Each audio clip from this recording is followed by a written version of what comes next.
Assalamualaikum warahmatullahi wabarakatuh. Waalaikumsalam warahmatullahi wabarakatuh. Nahmadullah wa naskurullah salatan wa salaman ila rasulillah bidawan mulkillah amma ba'du.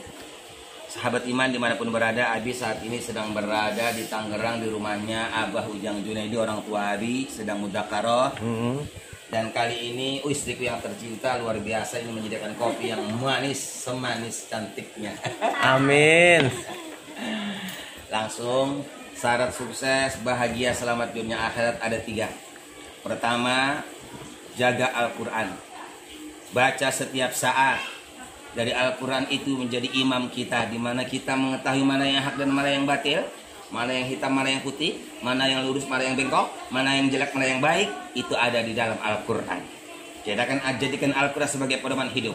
Bahkan kata Rasulullah, man arada ayyatakallama ma'allah falyaqra'il Quran. Kalau kalian pengen ngobrol dengan Allah daripada ngobrol dengan manusia, tidak lepas daripada ghibah, fitnah, dan namimah, lebih baik kita ngobrol dengan Allah. Bagaimana caranya kata Rasulullah? Falyaqra'il Quran. Ambil wudhu, baca Al-Quran. Maka pada saat itu kita sedang ngobrol dengan Allah yang maha suci. Maka kita pegang Quran harus suci. Itu yang pertama. Baik. Dimana sudah pasti di dalam kubur kita akan ditanya, man imamuka? Siapa imammu? Tentu jawabnya adalah Al-Quranu imami. Al-Quran adalah imam kita. Dan yang kedua adalah sholat. Awas, jaga sholat 5 waktu. Kenapa? Sebab awwalu ma yuhasabu bihil abdu yaumal qiyamah as-sholat. Pertama kelak nanti dari kiamat yang akan ditanya oleh Allah adalah urusan sholat. In qubilat sholatuhu tuqbila anhu sa'iru amali. Kalau ditanya kita urusan sholat lulus, maka seluruh amal ibadah kita tidak ditanya lagi oleh Allah. Lulus, kata Allah, bungkus semuanya. Tapi wa in rudda anhu sa'iru amali. Kalau kita ditanya urusan sholat tidak lulus, rudda'an husairu amali, maka sebanyak apapun amal ibadah kita, walaupun hajinya setiap tahun, umrohnya setiap bulan, puasanya Ramadan, Senin, Kamis gak pernah tinggal, zakatnya miliaran, mubadir, ditolak mentah-mentah oleh Allah Subhanahu wa taala.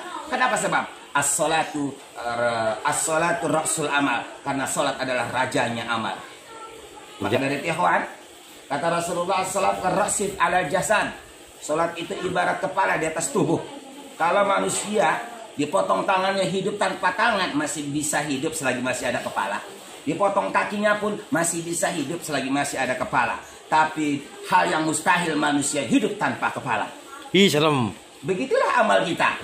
Sebanyak apapun amal kita, rajin puasa, rajin zakat, rajin haji, kalau tidak sholat, mubazir, mati. Tapi kalau kita rajin sholat, walaupun mati, belum haji, belum zakat, belum puasa, masih ada harapan masuk surga. Amin ya rabbal alamin. Ikhwanul muslimin, sahabat iman dimanapun berada, ingat, berjamaah ya. sekali lagi sholat berjamaah. Kenapa? Sebab karena sholat berjamaah 1 rakaat itu lebih baik daripada 1000 haji dan umroh.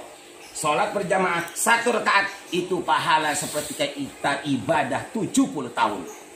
Tidak ada lawan sholat berjamaah dengan sholat sendiri. Sholat sendiri dapatnya 1 derajat. Sholat berjamaah berapa? 27 derajat. Subhanallah wa bihamdi. Langkah kita pun ke masjid, 1 langkah, 2 langkah, itu dibangunkan surga, bangunkan istana oleh Allah di dalam surga.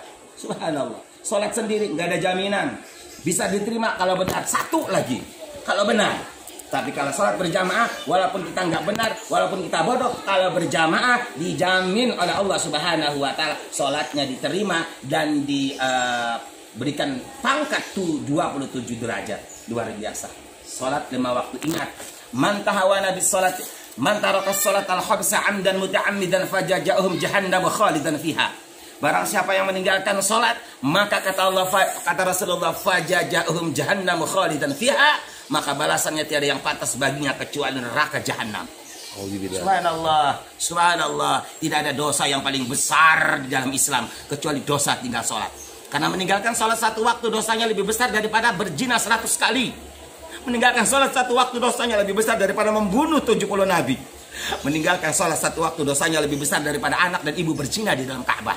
Silakan dibuka dalam kitab Hazinatul Asrar atau kitab Majalis Saniyah. Subhanallah wa bihamdihi ni'mal maula wa ni'man nasir.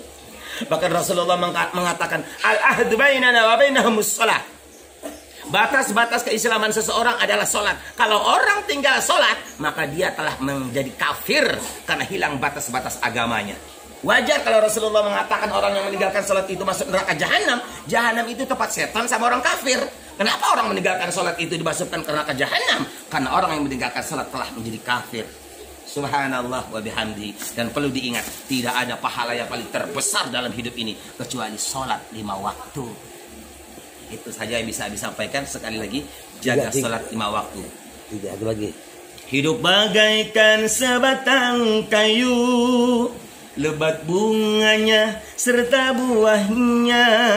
Walaupun hidup 1000 tahun, kalau tak sembayang apa gunanya. Walaupun hidup 1000 tahun, kalau tak sembayang apa gunanya. Terakhir, syarat sukses dunia akhirat adalah muliakan orang tua. Kenapa? Ridha Allah fi ridhal walidain wa sukhtullah fi sukhtil walidain. Ridha Allah tergantung kedua orang tua, murka Allah tergantung kedua orang tua. Dan perlu diingat, annal jannata tahta aqdamil ummahat. Surga itu berada di bawah telapak kaki kedua orang tua. Artinya, sebanyak apapun amal ibadah kita, kalau tidak diridhoi orang tua, jangan pernah berharap masuk surga. Ingat ya kawan, orang tua adalah jimat, orang tua adalah jalan surga, orang tua adalah syarat yang Allah jadikan sebagai ridhonya dan murkanya. Kalau kita pengen mendapatkan ridho Allah, bahagiakan orang tua, muliakan orang tua. Insya Allah kita dapatkan surga dunia dan akhirat. Akhirul kalam. Wabillahi taufiq wal hidayah. Wassalamualaikum warahmatullahi wabarakatuh. Waalaikumsalam warahmatullahi wabarakatuh. Terima kasih kepada Abah Ujang Junaidi yang telah memfasilitasi Abi untuk bisa bersilaturahmi dan menyampaikan firman Allah serta menyampaikan dakwah ini. Semoga bermanfaat. Terima kasih. Amin amin ya rabbal alamin.